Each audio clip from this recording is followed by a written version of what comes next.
Hi ಎಲ್ರಿಗೂ ನಮಸ್ಕಾರ. Welcome back to Milli vlogs. ಶ್ರೀರಾಮ ನವಮಿಯ ಶುಭಾಶಯಗಳು.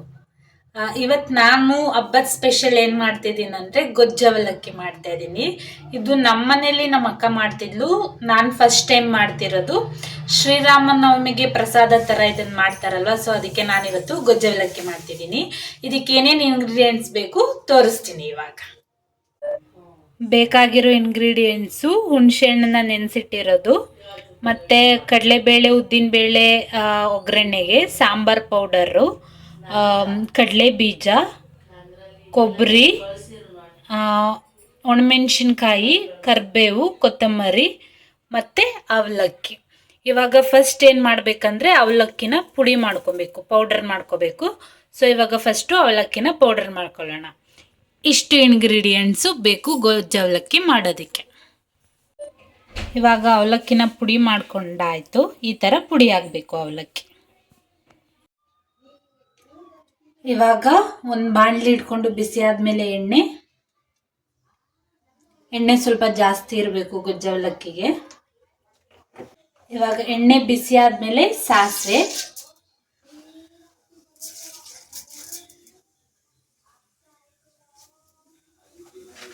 ಸಾಸಿವೆ ಸಿಡಿತಾ ಇದೆ. ಉದ್ದಿನಬೇಳೆ, ಕಡಲೆಬೇಳೆ ಹಾಕೋಬೇಕು,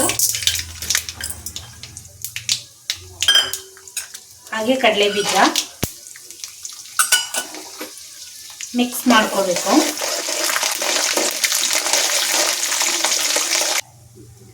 ಇವಾಗ ಇದಕ್ಕೆ ಕರಿಬೇವಿನ ಸೊಪ್ಪು,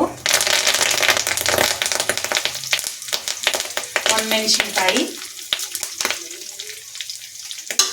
ಹಾಕೊಂಡು ಮಿಕ್ಸ್ ಮಾಡ್ಕೋಬೇಕು.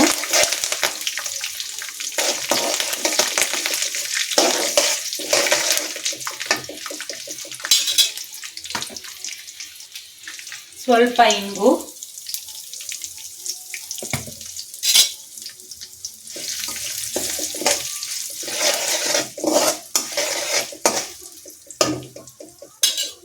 ಕೊಬ್ಬರಿ ತುರಿನೂ ಎಣ್ಣೆಲೆ ಹಾಕೋಬೇಕು.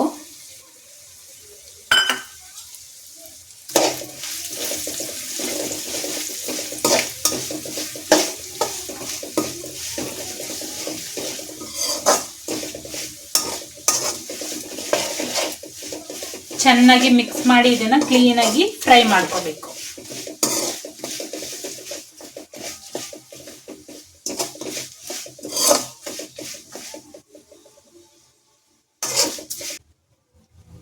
ಇದು ಫ್ರೈ ಆದ್ಮೇಲೆ ಇದಕ್ಕೆ ಹುಣಸೆ ರಸ ಹಾಕೋಬೇಕು.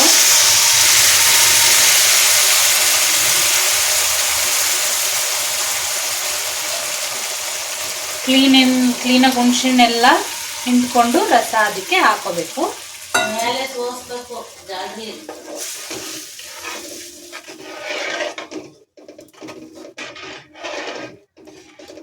ಇದನ್ನು ಚೆನ್ನಾಗಿ ಮಿಕ್ಸ್ ಮಾಡ್ಕೋಬೇಕು. ಇದಕ್ಕೆ ಇವಾಗ 1 ಸ್ಪೂನ್ ಅರಿಶಿನ ಪೌಡರ್,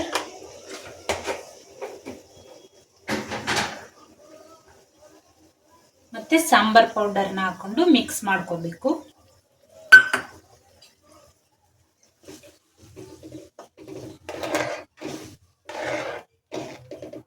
ನೀವು ಪುಳಿಯೋಗರೆ ಪೌಡರು ಅಥವಾ ರಸಂ ಪೌಡರು ಅಥವಾ ಮನೇಲೇ ಮಾಡಿರೋ ಖಾರದ ಪುಡಿ, ಸಾಂಬಾರ್ ಪುಡಿ ಮಿಕ್ಸು ಯಾವ ಥರನಾದರೂ ಹಾಕೋಬೋದು. ನಾನು ಇವತ್ತು ಸಾಂಬಾರ್ ಪೌಡರ್ ಹಾಕೊಂಡಿದ್ದೀನಿ.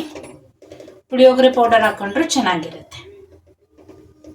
ಇದನ್ನ ಇವಾಗ ಮಿಕ್ಸ್ ಮಾಡಿ ಒಂದು ಕುದಿ ಬರೋದಕ್ಕೆ ಬಿಡಬೇಕು.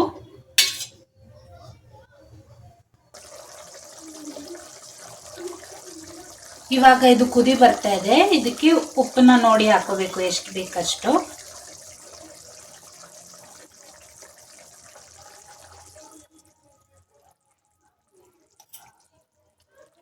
ಚೆನ್ನಾಗಿ ಮಿಕ್ಸ್ ಮಾಡ್ಕೋಬೇಕು.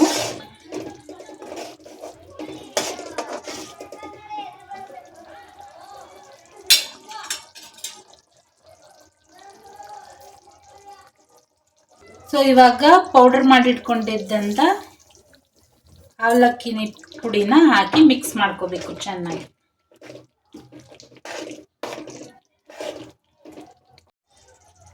ಈಗ ಇದನ್ನ ಚೆನ್ನಾಗಿ ಮಿಕ್ಸ್ ಮಾಡ್ಕೋಬೇಕು.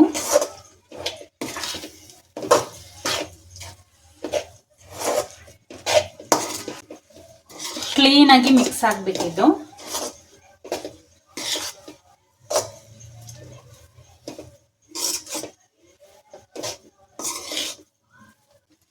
ಈ ಕೊನೆಗೆ ಇದಕ್ಕೆ 1 ಸ್ಪೂನಷ್ಟು ಬೆಲ್ಲದ ಪುಡಿ ಹಾಕ್ಕೊಂಡು ಮಿಕ್ಸ್ ಮಾಡ್ಕೋಬೇಕು. ಬೆಲ್ಲದ ಪುಡಿ ಹಾಕಿ ಸೊ ಇದು ಇವಾಗ ಈ ಥರ ಉಡಿ ಉಡಿ ಆಗುತ್ತೆ. ಸ್ವಲ್ಪ ಇದೆಲ್ಲ ಬಿಸಿಯಾಗಿ ಎಲ್ಲ ಕರೆಕ್ಟ್ ಆದಮೇಲೆ ಸ್ವಲ್ಪ 5 ಮಿನಿಟ್ಸ್ ಫ್ರೈ ಆದಮೇಲೆ ಈ ಥರ ಉಡಿ ಉಡಿಯಾಗಿ ಆಗುತ್ತೆ. ಇದು ಕೊನೆಯಲ್ಲಿ ಇವಾಗ ಕೊತ್ತಂಬರಿ ಸೊಪ್ಪನ್ನ ಹಾಕಿ ಮಿಕ್ಸ್ ಮಾಡ್ಕೋಬೇಕು. ಕೊತ್ತಂಬರಿ ಸೊಪ್ಪು ಹಾಕಿ ಫೈನಲಾಗಿ ಒಂದ್ಸಲಿ ಮಿಕ್ಸ್ ಮಾಡಿಕೊಂಡು ಸ್ಟವ್ ಆಫ್ ಮಾಡಿಕೊಂಡ್ರೆ ಗೊಜ್ಜು ಅವಲಕ್ಕಿ ರೆಡಿ ಆಗುತ್ತೆ. ಸರ್ವ್ ಮಾಡ್ಕೊಬೋದು ಅಷ್ಟೆ. ತುಂಬ ಈಸಿ ಆ್ಯಂಡ್ ಟೇಸ್ಟಿ ಆಗಿರುತ್ತೆ. ಆಲ್ಮೋಸ್ಟ್ ದೇವಸ್ಥಾನಗಳಲ್ಲಿ ಪ್ರಸಾದಕ್ಕೆಲ್ಲ ಇದನ್ನೇ ಮಾಡೋದು, ಬಟ್ ಇಷ್ಟು ಈಸಿ ಇರುತ್ತೆ, ನಾವು ಮನೇಲೇ ಮಾಡ್ಕೊಂಡು ತಿನ್ಬೋದು ನೋಡಿ. ಇವಾಗ ಇದನ್ನು ಸರ್ವ್ ಮಾಡ್ಕೊಳ್ಳೋಣ. ಸೊ ಇವಾಗ ಗೊಜ್ಜು ಅವಲಕ್ಕಿ ರೆಡಿ ಆಗಿದೆ. ಇವಾಗ ಟೇಸ್ಟ್ ನೋಡೋಣ ಇದನ್ನು.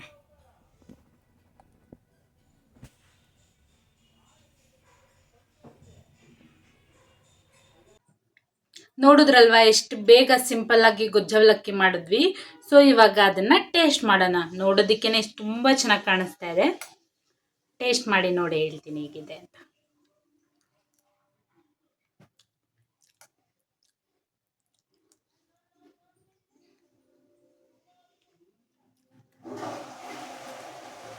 ತುಂಬ ಚೆನ್ನಾಗಿದೆ. ದೇವಸ್ಥಾನದ ಪ್ರಸಾದಗಳೆಲ್ಲ ಎಷ್ಟಿಷ್ಟ ಆಗುತ್ತೆ. ಗೊಜ್ಜು ಅವಲಕ್ಕಿ ನಾವು ಮನೇಲೇ ಮಾಡಿದ್ರು ದೇವಸ್ಥಾನದ ಪ್ರಸಾದ ಫೀಲೇ ಬರುತ್ತೆ. ತುಂಬ ಕಡಿಮೆ ಇಂಗ್ರೀಡಿಯೆಂಟ್ಸಿಂದ ಬೇಗನೆ ಮಾಡ್ಬೋದು ಈ ರೆಸಿಪಿನ. ತುಂಬ ಚೆನ್ನಾಗಿದೆ. ನೀವು ಒಂದ್ಸಲ ಟ್ರೈ ಮಾಡಿ. ಹೀಗೆ ಒಳ್ಳೊಳ್ಳೆ ರೆಸಿಪೀಸ್ ಬೇಕಂದರೆ ನನ್ನ ಚಾನಲ್ನ ಲೈಕ್, ಶೇರ್ ಮತ್ತು ಸಬ್ಸ್ಕ್ರೈಬ್ ಮಾಡಿ. ಮತ್ತೆ ನೆಕ್ಸ್ಟ್ ವ್ಲಾಗಲ್ಲಿ ಸಿಗ್ತೀನಿ. ಬಾಯ್.